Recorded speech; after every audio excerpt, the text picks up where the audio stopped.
할렐루야. 좋은 아침, 복된 아침입니다. 찬송가 86장 내가 늘 의지하는 예수, 내가 의지하는 예수, 나의 사모하는 친구, 나의 기도 들으사 응답하여 주시니 미쁘신 나의 좋은 친구, 신실하신 주님, 찬송합시다. 내가 늘 의지하는 예수, 나의 상처 입은 심령을 불쌍하게 여기사 위로하여 주시니 미쁘신 나의 좋은 친구, 내가 의지하는 예수, 나의 사모하는 친구, 나의 기도 들으사 응답하여 주시니 미쁘신 나의 좋은 친구, 주의 손 의지하고 살 때 나를 해할 자가 없도다. 주님 나의 마음을 크게 위로하시니 미쁘신 나의 좋은 친구. 아멘. 내가 의지하는 예수, 나의 사모하는 친구, 나의 기도 들으사 응답하여 주시니 미쁘신 나의 좋은 친구, 내가 요단강 건너가며 마음이 두려워서 떨 때도 주가 인도하시니 어찌 두려워하랴. 미쁘신 나의 좋은 친구, 내가 의지하는 예수, 나의 사모하는 친구, 나의 기도 들으사 응답하여 주시니 미쁘신 나의 좋은 친구, 이루 천국에 올라가서 모든 성도들과 다 함께 우리를 구하신 주를 찬양하리라. 미쁘신 나의 좋은 친구. 아멘. 내가 의지하는 예수, 나의 사모하는 친구, 나의 기도 들으사 응답하여 주시니 미쁘신 나의 좋은 친구, 내가 의지하는 예수님, 나의 사모하는 친구, 나의 기도 들으사 응답하여 주시니 미쁘신 나의 좋은 친구. 다시 한번. 내가 의지하는 예수, 나의 사모하는 친구, 나의 기도 들으사 응답하여 주시니 미쁘신 나의 좋은 친구.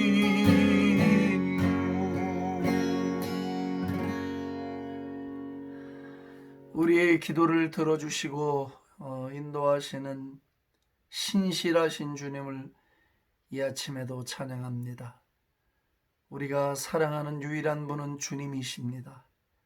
주님 말고 우리의 마음을 둘 곳 없고, 주님 말고 더 사랑스러운 분이 없고, 주님 말고 더 존귀한 분이 없으니 오늘도 부정한 저희들의 입술이 주님을 인정해드리고 높이게 하시고 영광 돌리게 하시니 감사합니다. 오늘도 저희들을 은혜의 보좌 앞으로 인도해 주시옵소서. 말씀이 밝은 빛이 되사 우리의 영혼 속에 숨겨져 있는 은밀하고도 교묘한 죄악들이 다 드러나게 하시고, 그래서 우리가 다시 회심하게 하시고 주님을 더 닮아가게 하시고 주님과의 관계가 더 회복되게 해주시고 새로워지며 변화되어지는 은총을 다 맛보아서 일생 거룩한 삶, 일생 헌신적인 삶을 갈망하고 살아가는 주의 백성들 만들어 주시옵소서. 할렐루야. 찬송하며 예수님 존귀하신 이름으로 기도합니다. 아멘. 할렐루야. 아멘, 아멘, 아멘. 오늘 요한계시록 2장 말씀을 좀 보겠습니다. 요한계시록 2장 에베소 교회 보내는 말씀인데 4절 5절 말씀 두 절을 같이 보겠습니다. 4절 5절 말씀. 그러나 너를 책망할 것이 있나니 너의 처음 사랑을 버렸느니라. 그러므로 어디서 떨어졌는지를 생각하고 회개하여 처음 행위를 가지라. 만일 그리하지 아니하고 회개하지 아니하면 내가 네게 가서 내 촛대를 그 자리에서 옮기리라. 요한계시록의 첫 교회인 에베소 교회를 향해서 주시는 말씀 중에 다 잘했는데 책망할 것이 하나가 있다. 그 책망은 바로 너희가 첫사랑을 버렸다. 그리고 어디에서부터 그렇게 사랑이 식었는지, 어디에서부터 사랑이 멀어졌는지 그것을 생각해라. 이 생각을 해야 돼. 신앙은 생각을 해야 돼요. 멍 때리고 있으면 안 됩니다. 신앙은 항상 자신의 내면을 들여다보는 눈이 밝아야 합니다. 아내를 들여다보고 회개해라 나오죠. 그리고 회개의 목적은 처음 사랑으로 돌아가는 거다. 첫 행위로 돌아가기 위해서 우리는 회개를 해야 된다. 그렇게 말씀을 하시고 있습니다. 생각을 해라. 제가 어저께 이제 죄의 발견, 자신 속에 있는 죄를 발견하지 못하면 회개할 수 없다. 근데 이제 어떤 폐단이 나타나냐 하면은 다른 사람의 허물과 죄는 굉장히 잘 보여. 잘 지적하는데 자신 속에 있는 죄는 발견하지는 못하는 거예요. 이게 우리가 회개를 해야 될 결정적인 이유이기도 합니다. 사실 우리가 다른 사람들의 허물과 죄악을 지적하는 거 얼마나 쉽습니까? 잘 보여요, 눈에.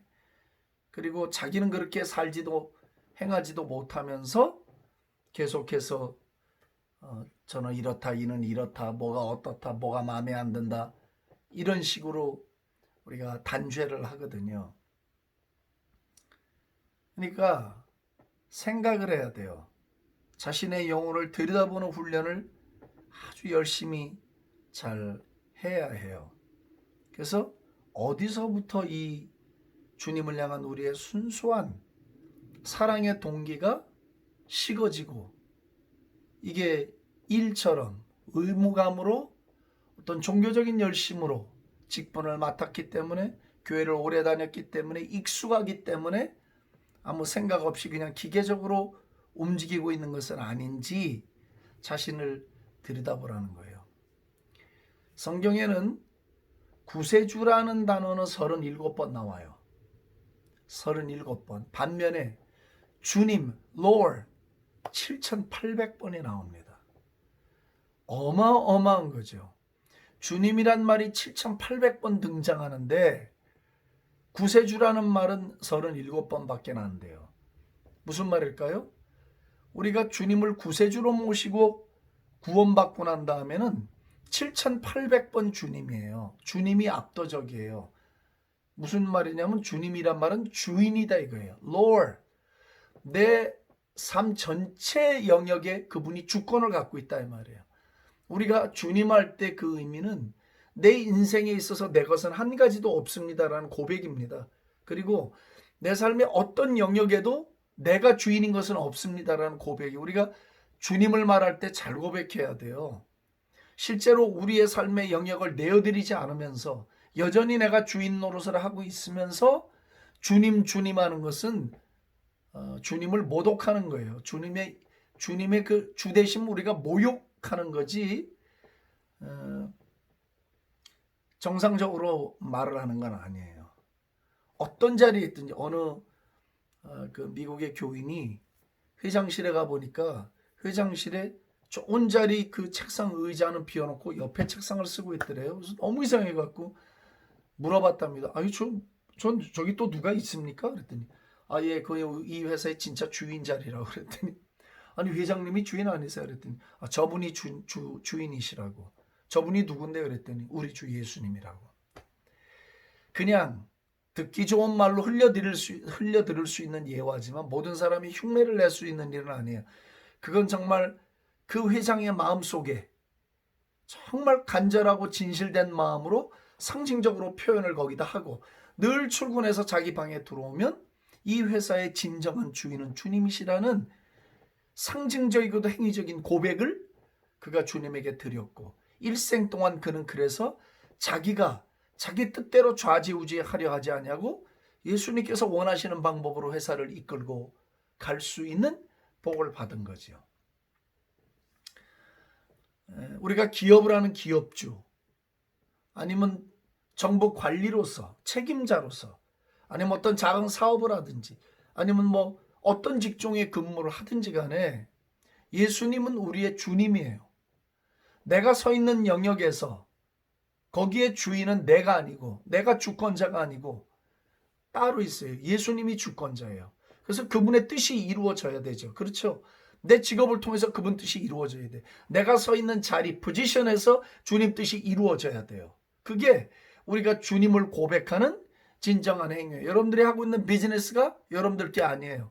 여러분들은 청지기에 지나지 않아요. 우리가 주님 했을 때 그 말은 내 삶의 모든 영역이 from A to Z 처음부터 끝까지가 다 완벽하게 주님의 것이라는 걸 우리가 행위로 고백하는 거예요. 만약에 그렇다면 김중건 목사님 고백한 대로 한국에서 나오는 모든 제품은 검증하지 않아도 신용의 KS로 신용이 인정받는 그런 나라가 될 거예요. 우린 전 세계 어디를 가도 무슨 뭐 KS 공인 마크를 찍어주지 않아도 대한민국이 만드는 모든 제품 믿을 만하다라는 만일 모든 신자들이 1,000만 정도 되는데 모든 영역에서 다 주님의 주대심, Lordship, 주님의 주권을 인정해 드린다면 우리는 아주 명확하게 획기적인 세상을 만들어낼 수 있을 것이라고 나는 믿습니다. 오늘 이 에베소 교회 문제가 무엇이냐? 처음에는 주님을 막 불같은 사랑으로 만났어요. 왜?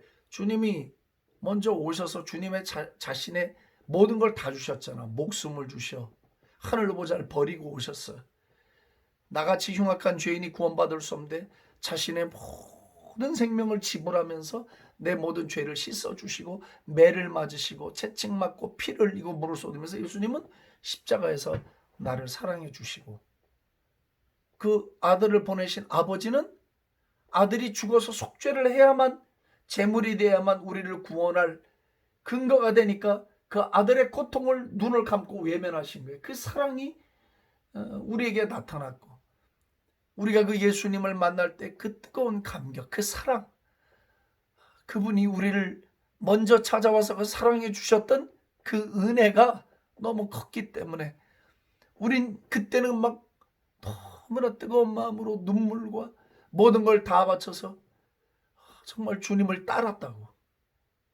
그 은혜 때문에, 그 성령의 휘몰아치는 그 은혜로 우리가 그분을 더 그렇게 뜨겁게 사랑하며 일생을 헌신하겠다고 그렇게 주님을 만났어요.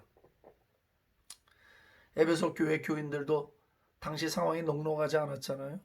로마의 핍박도 있고 많은 우상들과 그 문화의 정욕적인 것들과 신앙생활하기가 쉽지 않았어요.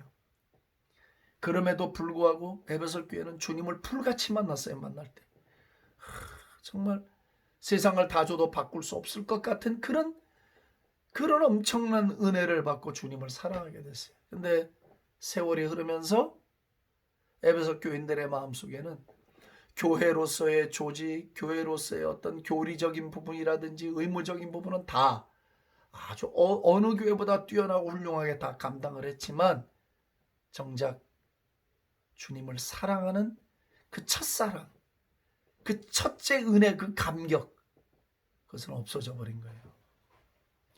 예수님의 일은 남았는데 예수님이 실종돼 버린 거지. 예? 이해가 되세요? 예수님의 일은 남아서 열심히 하고 있는데 교회가 예수님이 실종됐다고. 왜? 그분을 향한 첫사랑이 사라져 버렸으니까. 목회자들이 겪고 있는, 혹은 사역자들, 혹은 선교사님들이 겪고 있는 큰 고통 중에 하나가 뭐냐면은, 처음에 와이프를 만나서 연애할 때 뜨거운 사랑으로 만나서 연애를 했어요. 결혼을 하고도 수년 동안은 그 뜨거운 사랑이 두 사람의 관계를 다 이어져 가게 만들었어요.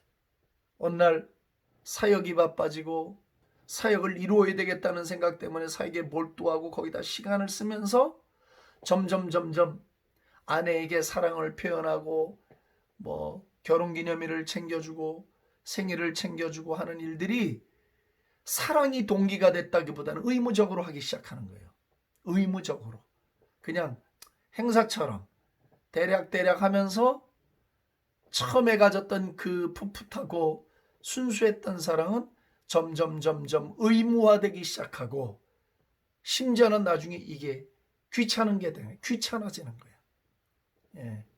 저도 그런 때가 있긴 있었습니다. 사역에 미쳐갖고 그럴 때가 있었어요. 근데 대부분 그런 형태를 띠면 결혼에 위기가 옵니다. 두 사람 사이의 관계에 위기가 와요. 그래서 이제 어느 쪽이든 우울증에 걸리거나 병이 생기거나 하면서 이제 결혼 생활은 행복하지 않은 과정을 겪어 나가게 됩니다. 그럴 때 회복하는 길은 모든 바쁘고 화려한 일정들을 내려놓고 첫사랑을 회복하는 방향으로 돌아와야 돼. 그러면 사역은 더 잘 되는 거예요. 우리가 뭔가를 바꿔서 생각해야 되는 거거든요. 하나님이 그렇게 우리를 창조하지 않으셨어요. 우리가 왜 회개를 하고 회심을 하자고 하는가? 뭘 회심을 해야 되냐 말이지. 이게 궁금한 거예요. 성도들은 내가 뭘 그렇게 잘못한 게 있냐는데 그건 아직도 말귀를 못 알아듣는 거예요.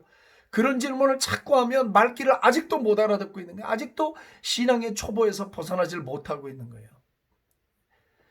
여러분, 첫사랑을 가지고 계십니까? 한번 냉정하게 자신에게 물어보십시오. 내가 하는 봉사, 내가 하는 모든 섬김, 내가 하는 모든 일들이 그 주님을 풋풋이 사랑했던 그 사랑 때문에, 그 사랑이 나를 기도하게 만들고, 그 사랑이 나를 예배하게 만들고, 그 사랑이 나를 경배하게 만들고, 그 사랑이 나를 회개하게 만드냐 말이지. 모든 신앙의 행위의 이 cause, 그 원인은 다, 동기는 뭐냐면 주님을 사랑하는 마음이다 이거야. 내가 그래서 그 찬양을 줘요. 세월이 지나도 변치 않으리 내가 주를 사랑하는 마음. 세월이 지나도 변치 않으리 주님을 사랑하는 내 마음. 나는 젊은 시절부터 일생 동안 참 부족한 종이죠. 저는 제가 봐도 부족이 많습니다. 남들이 보면 더 많지. 근데 늘 주님 앞에 내가 젊은 시절, 지금도 소원처럼 아뢰고 있는 기도가 수십 년이 지나도 이어져 가고 있습니다. 그건 뭐냐면 주님, 내가 기력이 없고 주님 앞에 설 날이 가까이 가도 내 일생 동안 주님을 사랑하는 마음이 내 안에 식지 않게 도와주십시오.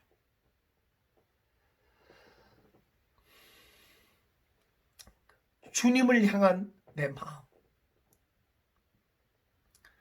때로 내가 연약하기 때문에 실족할 때도 있고 내가 주님 마음에 썩 안 들 때도 있지만은 그래도 주님, 내가 주님 사랑하는 마음을 주님이 아시지 않습니까? 내 일생 눈을 감고 주님 나라에 태어날 때까지 내 마음속에서 주님을 의무로 섬기는 일이 있거나 마지못해서 섬기는 그런 일이 없도록 일생 동안 주님을 불같이 뜨거운 마음으로 사랑하고 살다가 내가 주님 앞에 다시 태어나게 해주십시오. 늘 젊은 시절부터 지금까지 그런 기도를 드리면 이렇게 눈물이 나요. 그런 기도를 드리면 쉼없는 눈물이 흘러내려요. 난 사실 그게 아니면 내 삶이 만족할 수가 없는 거예요. 주님을 사랑하는 마음이 변질되거나 그 사랑이 식어질 때 견딜 수 없는 거예요. 주님이 멀리만 계신 것 같고 느껴지지가 않아요. 그리고 짜증이 나요.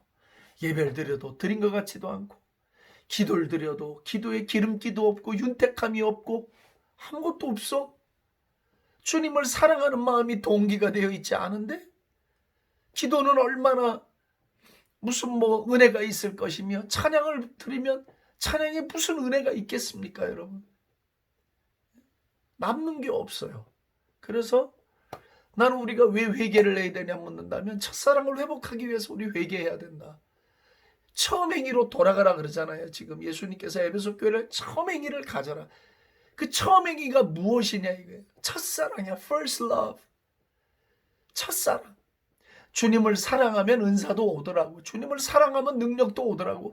그걸 구해서 받는 게 아니라 주님을 사랑하기만 하면 주님 사랑하는 마음이 계속되면 원하지 않는데도 주시더라고. 우리가 어떤 삶을 살면서 많은 문제들을 만나지만 그 문제 해법은 주님을 사랑하는 마음으로 낮아져야 돼. 주님을 사랑하는 마음으로 돌아가야 돼. 나를 점검해 봐야 돼. 그러면 너무 죄송해, 미안하고 주님은 나에게 일생 동안 베푸신 은혜가 너무 많고 나 같은 걸 구원하셔서 이만큼 살게 하시고 이만한 은총을 나와 내 집에 베풀어 주시고 내 인생에 베풀어 주셨잖아요. I came this far by His grace. 주님의 은혜로 내 인생이 내가 살 수 있는 거리보다 더 멀리 왔어요. 그분의 은혜로 내가 내 실력으로 받을 수 있는 복보다 훨씬 더 많은 복을 우리가 받고 살고 있잖아. 그렇지 않아요? 근데 그 은혜에 비해서 내가 주님 앞에 하는 삶의 모습이라는 게 그 꼬라지가 너무 형편없다 이 말이에요.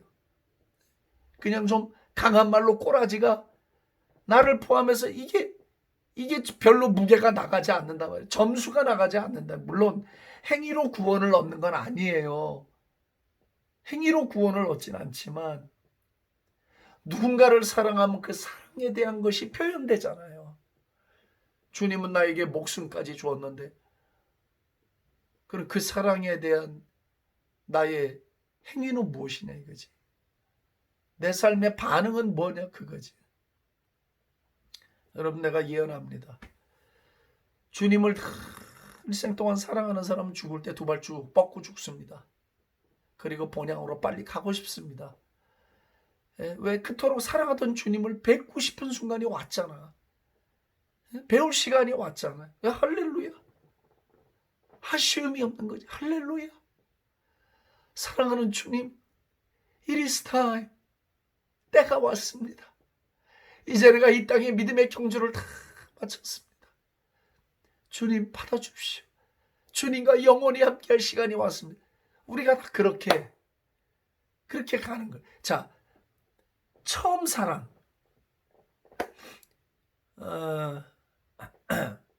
이게 뿌리의 문제, 뿌리. 이 첫사랑이 뿌리의 문제예요. 이 뿌리가 썩으면 열매도 썩어. 뿌리가 튼튼하면 좋은 과실을 맺는 거예요. 아멘이시죠? 예, 썩은 뿌리는 빨리 잘라내야 돼. 뿌리를 잘라내야 썩은 과실이 안 맺히는 거예요. 가지만 쳐서는 안 돼. 뿌리를 도끼로 잘라내야 돼요. 이 도끼가 나무 뿌리에 놓였다고 그러잖아요. 예수님이 잘라버려야 이 악한 열매를 맺지 않는 거예요. 좋은 뿌리를 만들면 좋은 열매를 맺는 거죠. 할렐루야, 할렐루야.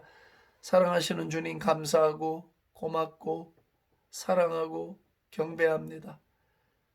오늘도 처음 행위, 첫사랑의 마음을 회복하기를 원하고 그 마음에서 멀어진 자, 어디에서 멀어졌는지 우리가 생각하게 도와주시고 그 첫사랑으로 회복하고 돌아가는 회심이 우리에게 있게 해 주옵소서.